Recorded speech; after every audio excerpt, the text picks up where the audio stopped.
Bien, bonjour à toute l'équipe des jeunes agriculteurs de Vendée, bonjour à Franck et à toute l'équipe.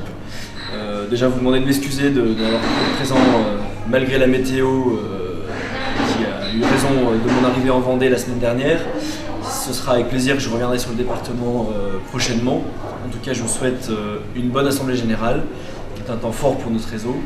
Alors pour répondre aux quelques questions sur lesquelles on souhaitait échanger, voilà, on a voulu faire cette petite vidéo pour pouvoir communiquer. Alors tout d'abord sur l'installation, je crois que c'est d'abord le cœur de notre préoccupation. Saluer votre mobilisation de l'automne, puisque dans le projet de loi de finances 2013, on avait découvert avec stupeur une baisse des crédits qui n'allait pas avec les engagements du ministre sur la jeunesse et sur l'installation. Donc c'est vrai que la mobilisation du réseau a permis de rétablir à la fois le FICIA, l'enveloppe qui nous sert à faire de l'animation auprès des cédants, de faire de l'animation et de la sensibilisation vers tous les publics, de financer aussi nos points info, installation, transmission. Je crois que c'était une enveloppe qui était essentielle au fonctionnement de l'animation du dossier installation. Donc là-dessus on a eu gain de cause. Cette mobilisation aussi installation nous a permis d'assurer en tout cas le volant de manœuvre nécessaire pour faire 6000 installations, c'est-à-dire suffisamment en tout cas par rapport aux moyennes actuelles, 6000 installations aidées. On a aussi dans la foulée de cette mobilisation pu rencontrer le président de la République à qui on a rappelé l'engagement pour la jeunesse en disant que la loi de finances allait nous permettre de financer l'année 2013 et que si nous obtenions, et peut-être d'ailleurs après les assises de l'installation, la capacité à installer plus, il faudrait que le budget suive conformément aux engagements. Donc voilà sur l'installation en tout cas la preuve que pendant le réseau se mobilise, on y est. D'ailleurs on était les seuls, je n'ai pas vu la concurrence sur ce dossier-là. Vous étiez inquiet sur l'utilisation de la taxe sur le changement de destination. Effectivement, si le ministère comptabilisait le produit de la taxe dans les chiffres qu'il donnait, on a bien vérifié, elle n'est pas utilisée. Elle est utilisée aujourd'hui sur le projet Ginnovation, sur lequel nous travaillons pour que ce soit plus simple pour davantage de porteurs de projets d'accéder à ce dispositif. Et nous espérons bien sûr s'en servir, et nous y travaillons, pour un vrai levier sur l'économie de foncier, pour inciter à densifier finalement l'urbanisation sur la ville, et pour avoir aussi des leviers pour inciter les propriétaires à louer le foncier aux agriculteurs, aux jeunes agriculteurs. Donc voilà en tout cas les pistes que nous avons sur l'utilisation du produit de cette taxe, et nous avions obtenu dans la loi de modernisation de l'agriculture.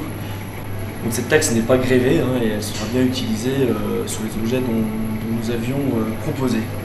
Le rapport d'orientation 2012, qui était donc une installation réussie pour tous. Alors aujourd'hui, ce sont des propositions que nous avons portées dans le cadre des assises de l'installation ouvertes par le ministre. Tout d'abord, pour nous de voir utiliser les fonds européens et nationaux sur un nouvel enjeu, l'enjeu de l'accès au crédit, l'enjeu de la garantie, avec ce que nous avons appelé nous le groupe bancaire, pour mettre tous les partenaires autour de l'installation, quel que soit le niveau de la collectivité, quelle que soit finalement l'organisation professionnelle agricole, pour assembler comme des briques des solutions pour pouvoir proposer une solution financière à tout porteur de projet. Donc voilà en tout cas le travail que nous avons réalisé. Pour le moment, nous avons rencontré l'ensemble des partenaires financiers pour leur présenter le dispositif, et ils travaillent aujourd'hui à voir la faisabilité dans leur fonctionnement.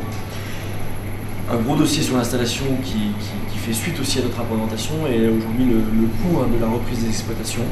Très clairement, la question des capitaux nous occupe.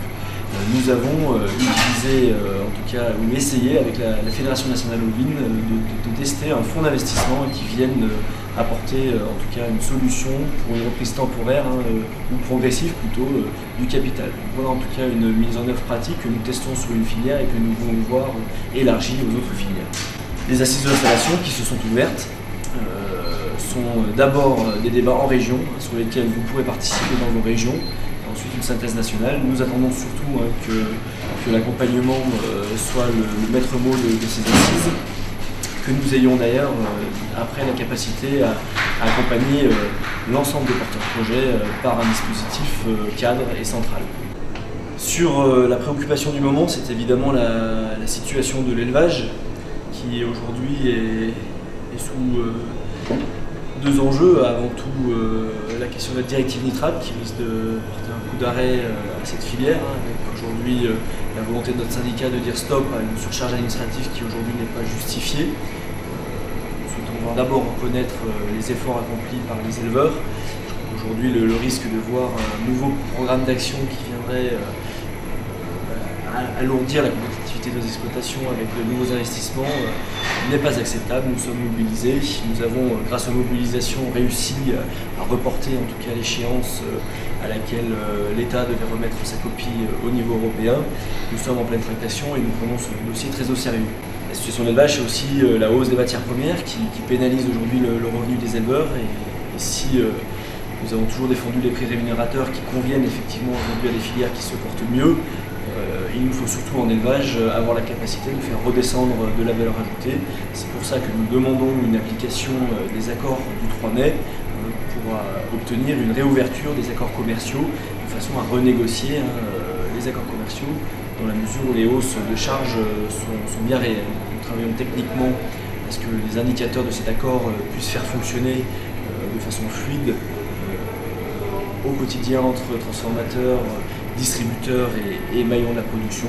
C'est avant tout cet enjeu-là sur lequel nous sommes mobilisés. Nous avons demandé et écrit tout récemment d'ailleurs avec Xavier Belin, à la fois au ministre et aux distributeurs, pour qu'il y ait une réaction urgente. Je crois qu'il faut passer le cap, il faut qu'il y ait une réaction urgente des distributeurs pour redescendre de la valeur ajoutée. Si tant est que ces accords n'étaient pas appliqués, il n'est pas improbable que dans le prochain trimestre, nous soyons en mobilisation pour faire valoir quelque chose qui est tendu.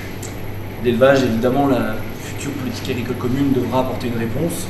Je crois que ce sera un enjeu aussi pour que l'ensemble des filières et la diversité de nos agricultures puissent être présents à l'avenir. Ce sera aussi pour nous l'enjeu, comme vous souhaitiez qu'on puisse en débattre, d'avoir un véritable plan de modernisation, un plan bâtiment. Je crois que ce sera aussi des enjeux sur le développement rural, d'avoir un plan bâtiment à la hauteur des montants d'investissement aujourd'hui.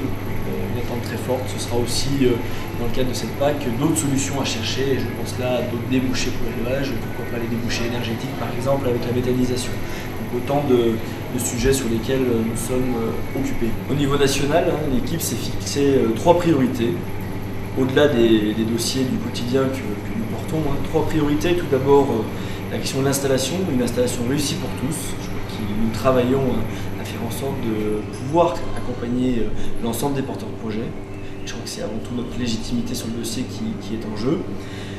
La deuxième priorité, c'est la question de l'engagement. Et je crois que c'est l'équipe syndicale emmenée par Gaël qui est au feu sur ce dossier-là. Je crois que la réussite passée de l'agriculture et les réussites futures de l'agriculture sont passées par l'engagement collectif des hommes et des femmes en agriculture. Et je crois que du coup, nous nous sommes fixés comme objectif de recruter davantage d'adhérents et de susciter des engagements entre les adhérents et les responsables. Je crois que c'est avant tout une priorité que de dire demain on a besoin de jeunes qui rentrent en responsabilité pour conduire l'avenir de nos agricultures, de nos exploitations, de nos filières, de nos territoires.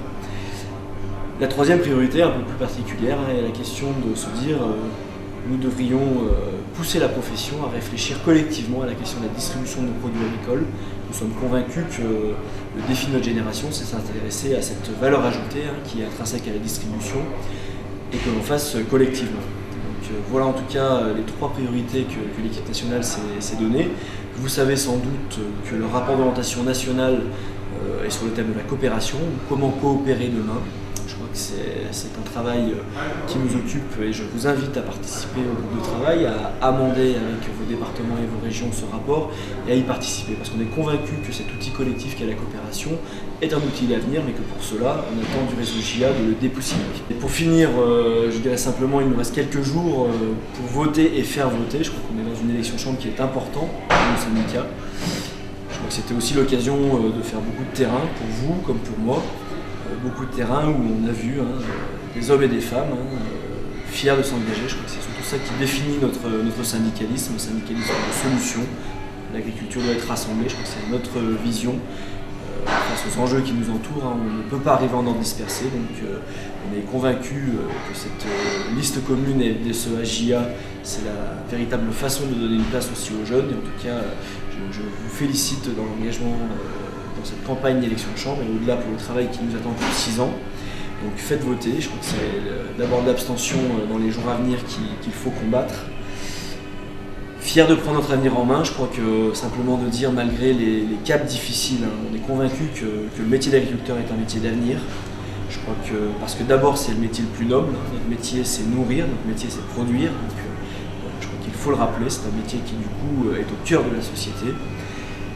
C'est aussi un métier d'avenir parce qu'on ne doit pas être vu par les décideurs, par les leaders d'opinion comme finalement un problème, mais l'agriculture doit être vue plutôt comme une solution à la fois sur la capacité à faire de l'emploi par l'installation, mais aussi par les emplois induits par nos filières. Un métier d'avenir parce qu'on participe aussi à la création de valeur dans les territoires, et je crois que ça c'est essentiel dans un pays qui est en crise, de voir à quel point l'agriculture peut participer au redressement productif, puisque c'est le mot qui est à la mode aujourd'hui. Donc voilà, un métier d'avenir. En tout cas, moi je suis persuadé que l'agriculture est une chance, et pour cela il faut renouveler les générations. Donc notre engagement est un engagement qui doit rester fort, pour que malgré les difficultés aujourd'hui que l'on doit surmonter en agriculture, on ne baisse pas les bras sur la capacité à renouveler les générations. Je vous souhaite à tous une bonne fin de campagne, une bonne assemblée générale, et en tout cas, je suis fier d'avoir un réseau comme le vôtre